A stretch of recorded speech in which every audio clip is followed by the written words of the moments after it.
morning, friends, and welcome back. If you're new to my channel, welcome. And I am Patty Elhoff, the author of Upcycle with Decoupage, and today I thought I would show you how we could take one of these faux pumpkins that you may have laying around, or you can easily pick one up or head over to my website and get one, and turn it into this shabby chic pumpkin. And there's some embellishments up on the top there too, and I will show you how I got this started. The first thing that I did was I took some low tack tape and I covered the stem here, which was pretty easy to do. The only thing I would add is that at the base of the stem I tore smaller pieces of the tape just to go exactly around where I needed to go. I'm trying to protect the stem. You can paint the stem also. I spray painted this. I do have to add one thing. I had this pumpkin sitting around and I tried to decoupage over it with fabric, and I spent 5 hours on Sunday doing this over 3 times because the fabric just wasn't working. There are too many ribs, they're too uneven, and the pattern of the fabric got all messed up. And the reason I'm telling you that is because in the end of the video, some of the orange starts to show through my paint. But that is because I removed the fabric, I did some sanding. You won't see any of that, but still you can follow all of these same instructions. It was my error that caused some of the rust color to come through the pink. With that said, once I covered all of this, I spray painted the whole pumpkin, and even though I am chalk painting this, I used a flat white spray that adheres to plastic over the pumpkin first. And there will be a link below this video in the description box so that you can go right to my website and see the list of supplies, and you can either buy them there or just read about them. And once I sprayed this whole thing, the whole pumpkin, I let it dry. Now once this was dry, I took the Martha Stewart pink chalk paint. This is actually called Seashell. And I'm using a 1-inch roller, which I have on my website. You can sometimes find these in the craft stores, but you have to look in the art section. That's been my experience.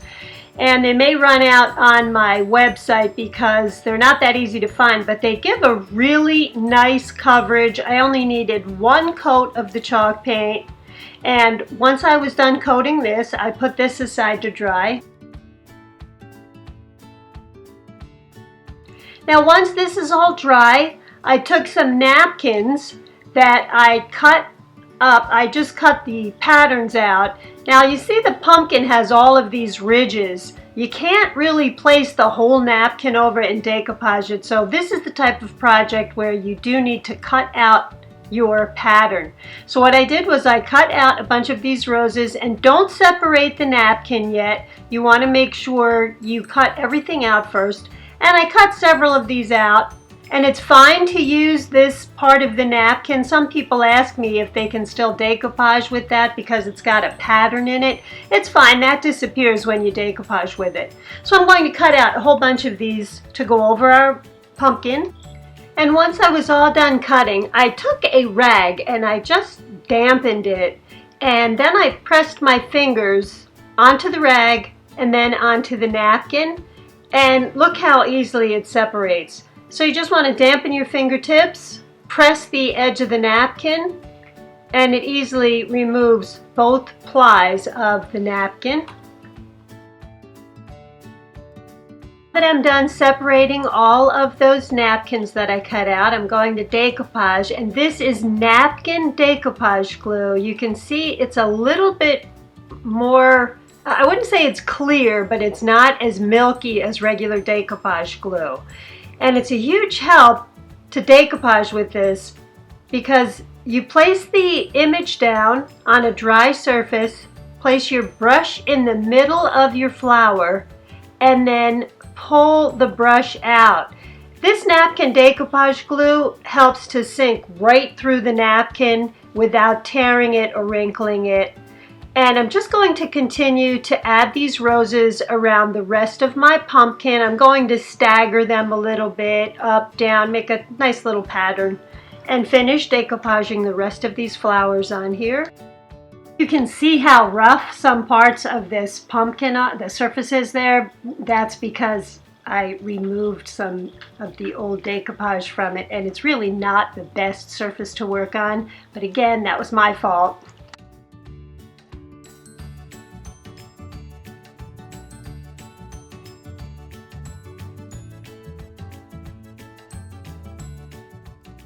And once I'm done decoupaging, I'm just going to look around the whole surface to make sure that all of these napkins, the edges really have to be secured down. The whole image does, but you really want to make sure you didn't miss any of those edges.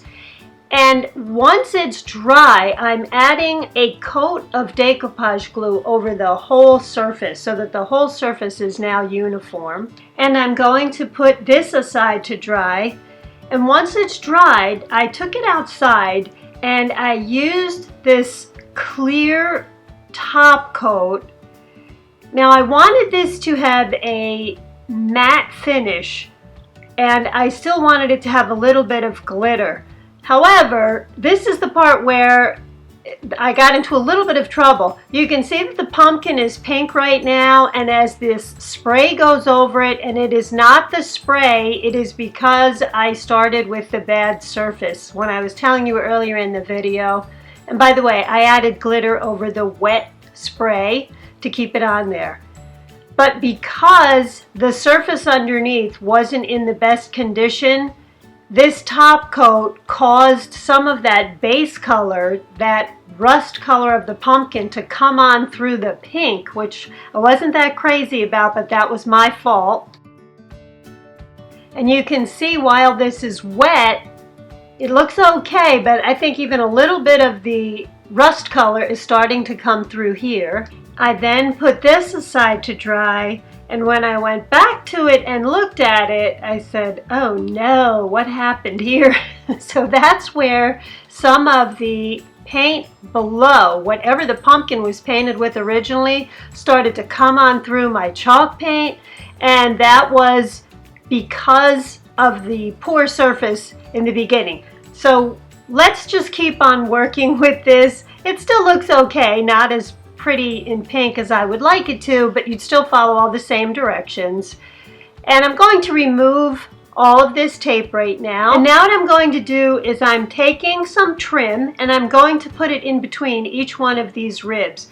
You can use Fabri-Tac glue for this, but the E6000 works just as well, if not better. It lasts forever. So I'm going to cut several of these pieces of this trim and use the E6000 glue to stick them inside all of the ribs. By the way, it looks like it's time for me to get a new pair of fabric scissors. I've had these for easily over 10 years and they've seen better days, so I'm going to get a new pair of fabric scissors myself.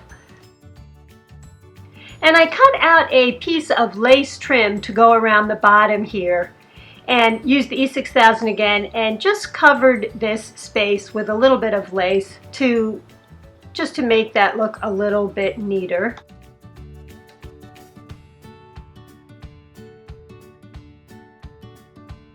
Now that I'm done with that, I am taking 5 different ribbons and I cut them all the same length, and I have a little bit of each color in here.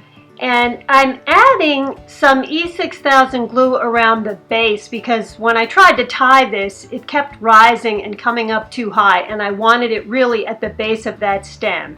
And then I just twisted the ribbon and I tied it into a bow, and I then added a silk flower. I was trying to find a rose that was pretty much the same color as the roses that I decoupaged with.